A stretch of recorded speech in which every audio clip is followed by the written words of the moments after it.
It's simple time and this is Chef Tatong and today magluluto tayo na isa sa pinaka all-time favorite. Ready na ba kayo? Let's get cooking! Simple, luto na ha.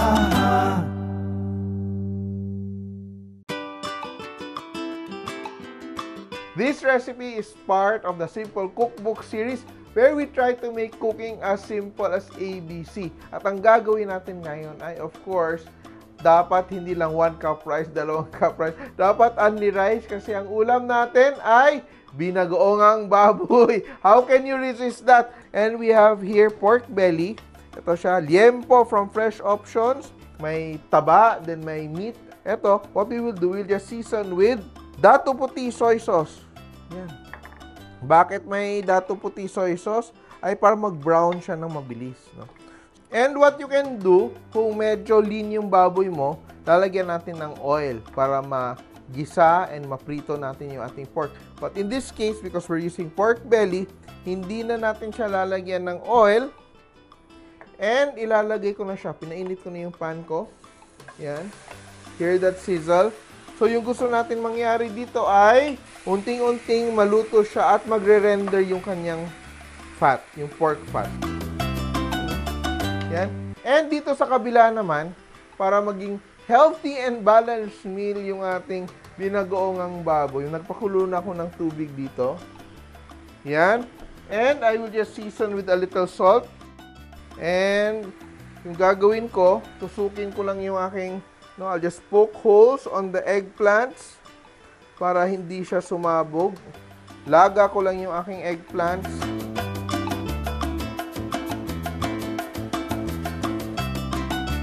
Cover the eggplants. And let's check our pork yolk.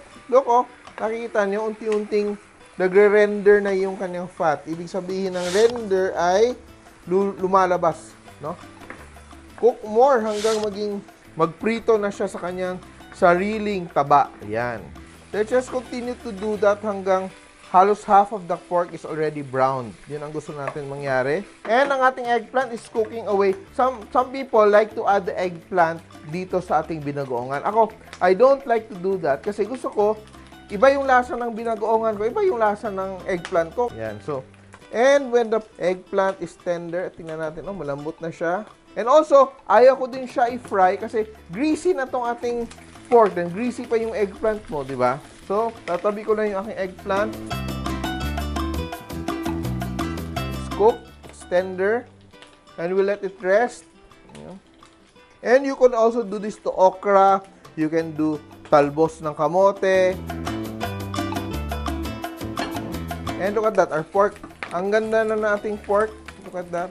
So, if you're happy with the pork as it is, gagawin natin na yung next step. So, very easy. We're just using 1 pot for this. Dediretso ko na siya. From here, I will add my garlic. Of course, gusto natin yung bawang. And our onions. Gigisa na natin siya. Let's wait until our onions and our garlic is aromatic. And this is the time I will add my bagoong. So, I'm using fresh alamang. I'm not using the ginisa. Yung gamit ko yung raw na fermented na alamang. Pag hindi ka sure kung ano siya kaalat, it's best na i-rinse mo lang siya ng konti para sigurado kang hindi maging overly salty yung inyong binagoongan. So, that's around 1/4 cup of the fresh alamang. Remember, if you're using the ginisa, kasi sometimes yun ang meron sa bahay, i-adjust mo namin yung seasoning kasi some already matamis, some already maanghang, some already salty. So, adjust mo na lang. So, kaya tikman mo beforehand. So, ito, gigisa lang natin yung ating bagoong. So, I'm using here around 4 to 5 diced tomatoes, seeds included. I'm just going to add it here. Gisa-gisa. And I will also add sugar. I don't want it to be sweet, ha. Yung gusto ko lang mag-balance yung flavor. So, yan. I add 1 to 2 tablespoons, depende sa'yo. Yan.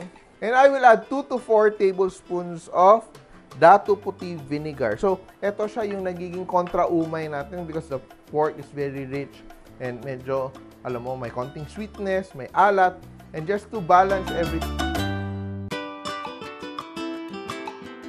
lalagyan natin ng water. Yan. So, this is around a cup and a half of water. And we just let this cook. No? We will let this stew for siguro mga 30 minutes, 25 to 30 minutes until yung madurog na yung kamatis and the sauce thickens. And it's now, the pork is so tender and super sarap niya.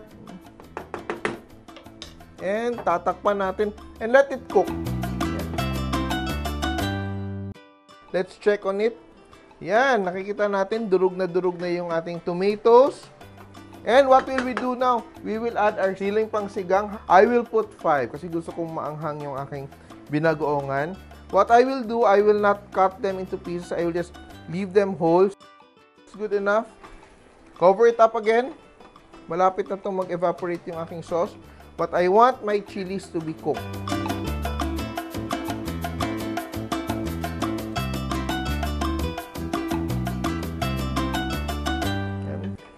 And we're done. Super happy ako dito at nagugutom na rin ako.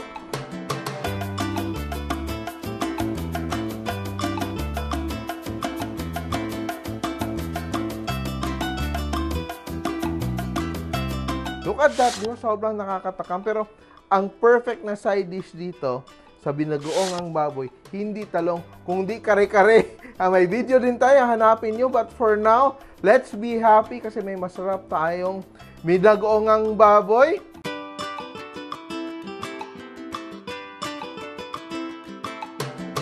And of course, tandaan nyo, kahit sino kaya magluto, basta simple! Mga ka-simple, remember, loving is sharing. Kaya share this video and like nyo na rin. Kain muna ako. Bye!